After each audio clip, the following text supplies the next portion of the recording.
ધાનેરામાં 3 વર્ષના વહીવટદારના શાસન બાદ થયેલ ચૂંટણીમાં ભાજપે મોટી જીત મેળવી હતી।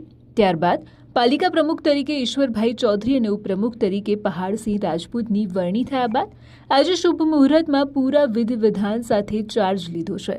બંને પદાધિકારીઓને શુભેચ્છા આપવા માટે ધાનેરાના સામાજિક રાજકીય આગેવાનો સાથે લોકોએ ફૂલહાર, પુસ્તકો, સાલ અને પુષ્પગુચ્છ આપીને શુભકામનાઓ પણ પાઠવી।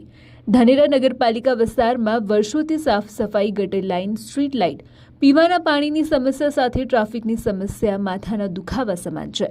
બીજી બાજુ નગરમાં રમતગમતનું મેદાન, સારી લાઇબ્રેરીની માંગ ઉઠતી રહી છે, ત્યારે મિલનસાર સ્વભાવ સાથે શિક્ષિત પ્રમુખ બનતા લોકોની અપેક્ષાઓ વધી છે। પાલિકા બોડીમાં નવા ચહેરા અને સ્પષ્ટ બહુમતી હોવાથી નગરમાં અનેક વિકાસના કાર્યો શરૂ થશે એવી અપેક્ષા નગરજનોમાં છે। ત્યારે 2.5 વર્ષના સમયગાળામાં પાલિકા પ્રમુખ કેવા કામ કરે છે તે જોવાનું રહ્યું અને ફરીથી પ્રમુખ, ઉપપ્રમુખને આજના દિવસે ખૂબ ખૂબ શુભકામનાઓ। વિશ્વાસ મૂકી અને એમને વિશેષ જવાબદારી સોંપી છે।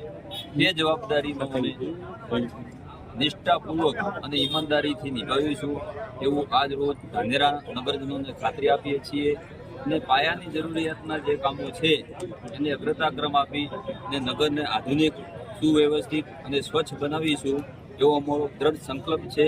તેમજ ચૂંટાયેલા તમામ સભ્યો ટીમવર્ક સાથે અને જે કર્મચારીઓ છે એમનું પણ સંકલનમાં રાખી નગરનો વિકાસ કરીશું। એના માટે અમે તમામ કટિબદ્ધ છીએ। ભારત માતા કી જય।